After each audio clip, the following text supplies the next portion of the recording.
So, today, pumunta kami dito sa bundok. Another year naman ang bundok.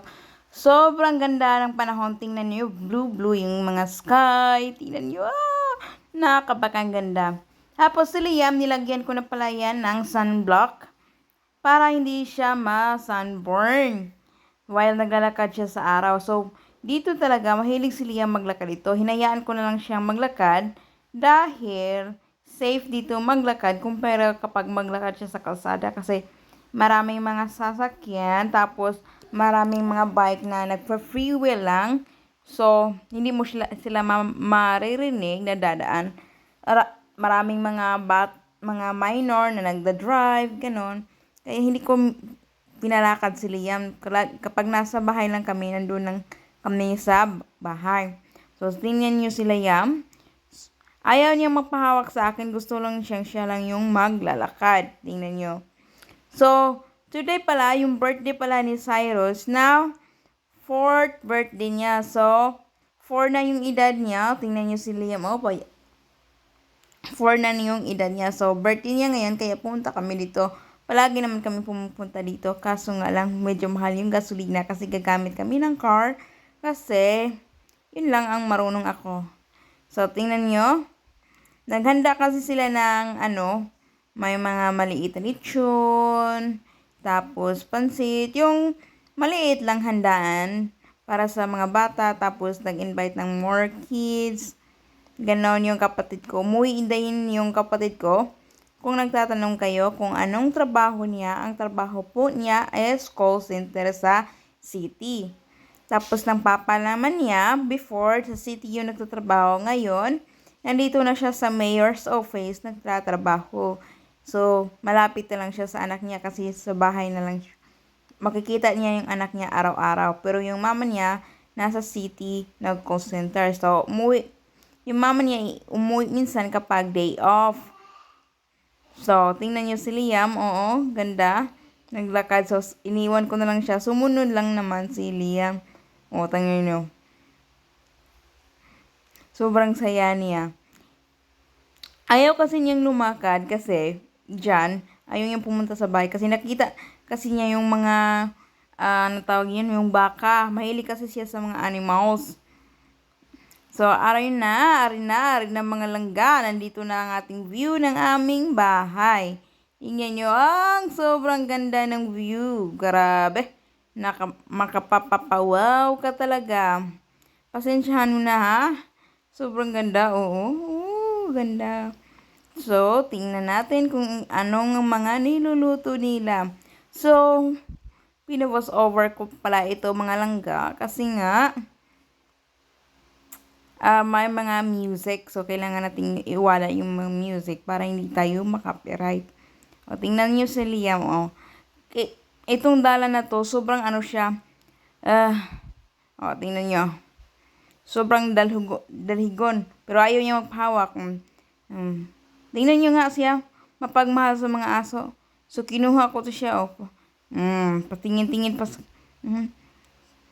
Kasi, yung mga aso niya, hindi naman yan mga gat. Pero kailangan pa rin natin kasi baka manakit si Liam at mahapak niya. Tapos makagat siya. Ganun, kailangan nating bantayan rin. Ayun, hinawakan ko na si Liam kahit ayaw niya magpahawak sa akin. So, nandito na tayo sa bahay. Pupunta na tayo sa loob ng bahay. Medyo meron ng mga bisita dito sa bahay. Tingnan yung mga tsinelas. Kapag nasa probinsya, ganon talaga yung mga tsinelas dami sa labas. Tingnan si Liam. Sobrang saya ni Cyrus. Kaya nandun na si Liam. Favorite kasi niya yan si Liam.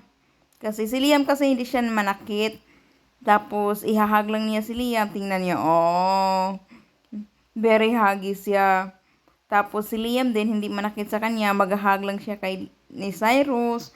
Tapos, parang hindi siya katulad ng ibang bata na yung katulad ng mga maiyakin. Hindi siya. Kapag may hiram sa laro, pahiram man siya. Hindi siya katulad ng iba na iiyak kasi ayaw magpahiram. Tapos, very sweet siya kay Cyrus. Palagi niyang hinahag. Hindi talaga niya pinapalo si Cyrus kahit minsan. Kahit kailan. Ayun na pala yung papa na Cyrus. Nagluluto na ang pagkain. ginataang baboy, tsaka itong nasa tawa namin is pansit. So, kapag tingnan nyo, no, apoy yung gamit namin kasi marami kaming kahoy dito. And tsaka ito yung maliit na lechon. Kung magtatanong kayo, bakit sobrang liit yung lechon nyo, Gisa? Dahil nga sa may hindi makalakad kaya inihaw na lang. At ito yung dekorasyon ng birthday ni Cyrus. Mahilig kasi sa mga army Cyrus or police. Kaya ito, merong hotdog, itong maliit lechon, cute nga cake with police design. Kasi mahilig siya sa police, pansit, menudo, baboy, tsaka chicken. Tapos, yun lang. Tapos, rice na mais, nasa kabila. Hindi na malagay dyan kasi wala ng espasyo. Dagan man yan yung mga bata niya. Nari ka, ali na. Ang cake mo, good mo, good. Wala pa. Yay! Hoy, wala ka na. Alita, alita. 1, 2, 3, go!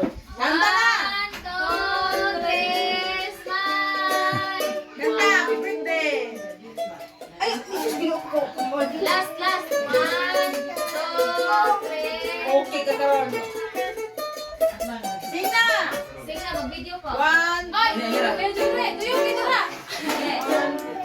Kanta. Ikaw yung Dali yan. Ang late di ay. Diyo ka Picture na. birthday yan! Aligay! Again. Happy birthday!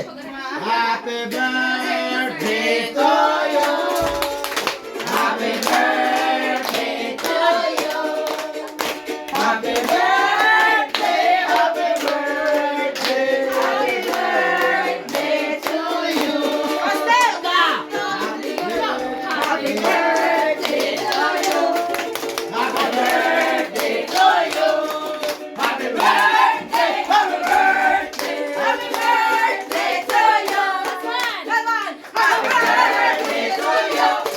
Happy birthday to you!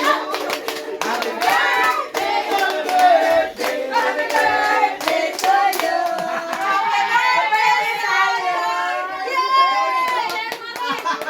Wala, nilak mo Wala na, wala mo sa picture. Nakakalilang pa si Cyrus. Ayun, kumain na sila. So, ganito lang talaga. Medyo yung ang bahay namin, ganito lang talaga. Marami kasi yung nga tao. Kukuha na lang sila ng pagkain. Tapos, uupo sila kung saan sila uupo. Yung mga pagkain nilagay na lang sa lamisa. 2 lamisa yung pinaglalagyan. Wala kasi kaming maraming upuan kasi usually yung mga upuan nasisira siya agad-agad. Kaya ganito na lang. Tingnan nyo. Tapos si Liam, tingnan nyo. Ayaw niyang kumain ng pagkain. Nilagyan ko naman siya ng chicken. Kaso ayaw niya talaga kasi gusto niya cake. You love cake ka. Si Liam, hinahanap ko siya. Matagal ko siya hinahanap, no? Nandun pa lang siya sa cake. Doon siya sa cake. kabulingit na. Nagkakain ng cake. O, tingnan niya. O, kaupo siya. Siya lang yung siya lang yung isang kumain. Tapos si Cyrus, tapos yung mga bata, tinitingnan nyo kung anong tinitingnan nila. Cellphone yan. Tingnan nyo dito, mga tao, ganyan. Ganyan lang yung mga probensya. Dito naman tayo. Diba? Yung lechon maliit lang, nawala agad. Tapos, pagkatapos niyan is, sumaman. Tingnan nyo si Liam, hindi pa natapos sa kanyang cake. Tapos si Cyrus kumain ng hotdog. Nagnakaw pa ng cake. Kasi alam niyang maliit na lang yung sa kanya. Tingnan nyo si Cyrus, mga bata, nakaupo silang lahat dyan. Si Liam rin. Tingnan nyo sila, sobrang cute nilang mga bata na yan. So, nagbigay na pala ako ng regalo kay Cyrus nung napunta kami ng mall. Kaso nga lang, hindi ko na-wrap kasi nakita niya agad, kaya binigay ko na lang sa kanya. Sabi niya, akin yan. Sabi ko, oo, kaya hindi ko na lang nirap. At binigay ko na lang sa kanya. Tapos, binigyan si Liam ng ice cream kay Mama Dayan. That's all for today.